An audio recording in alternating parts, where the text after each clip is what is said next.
When most people hear the word abuse, they picture something obvious, something undeniable. But some of the most damaging things a parent can do are quiet, subtle, even invisible to outsiders, and sometimes to the child living through it. These aren't the stories that make headlines. They're the patterns that follow people into adulthood, into their relationships, their self-worth, their sense of reality. Here are 5 subtle things abusive parents do and why they're more harmful than most people realize. Number 1, gaslighting. Gaslighting is one of the most psychologically destructive forms of manipulation, and it's especially damaging when it comes from a parent. It happens when a parent consistently causes the child to question their own memory, perception, or emotions. Phrases like, "that never happened," "you're too sensitive," or "you're making things up" may seem harmless in isolation. But repeated over years, they systematically erode a child's ability to trust themselves. Research in developmental psychology shows that children who experience chronic gaslighting are significantly more likely to develop anxiety disorders, struggle with identity formation, and enter relationships as adults where manipulation feels familiar, even normal. The child doesn't learn to question the parent. They learn to question themselves. Number 2, conditional love. Love should not be something a child has to earn, but in some households, affection becomes a tool, given freely when the child performs well, withheld when they disappoint. This might look like a parent who is warm and engaged when the child gets good grades, but cold and distant when they struggle. It might look like praise that's always tied to achievement, never just to being. Children raised with conditional love internalize a dangerous belief. I am only worthy when I am useful. This belief doesn't stay in childhood. It shapes how they relate to partners, employers, and friends for decades.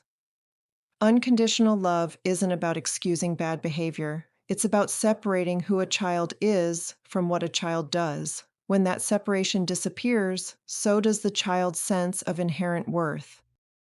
Number 3, invalidating emotions. Stop crying. You don't have anything to be upset about. You're being dramatic. These phrases teach children that their emotional experience is wrong, that their inner world is something to be ashamed of, suppressed, or overridden. Emotional invalidation is particularly harmful because it disrupts the development of emotional regulation. Children who aren't allowed to feel their emotions don't learn to process them. They learn to hide them. And hidden emotions don't disappear. They compound. As adults, these individuals often struggle to name what they're feeling, dismiss their own needs before anyone else gets the chance to, and find it nearly impossible to set boundaries, because they were taught early on that their feelings didn't count. Number 4, using guilt as a control mechanism. There's a difference between a parent expressing genuine hurt and a parent weaponizing it. Guilt tripping looks like, "after everything I've done for you," or "I guess I just don't matter to you." It's designed, consciously or not, to make the child feel responsible for the parent's emotional state. And when that becomes a pattern, the child learns to manage the parent's feelings before their own.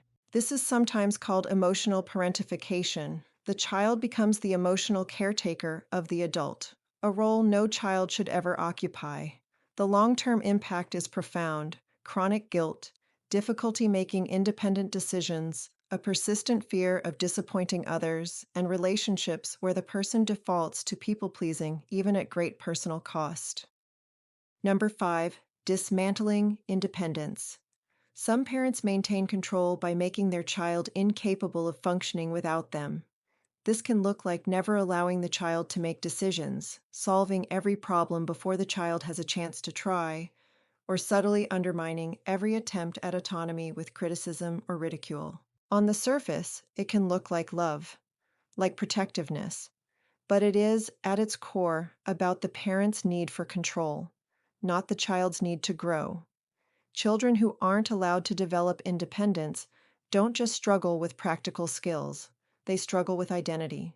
They enter adulthood without a clear sense of who they are, apart from the person who always told them what to do, what to want, and who to be.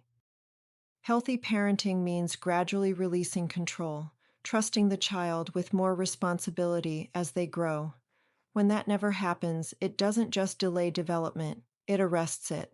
If any of this felt familiar, whether you lived it as a child or recognized yourself as a parent, that recognition matters.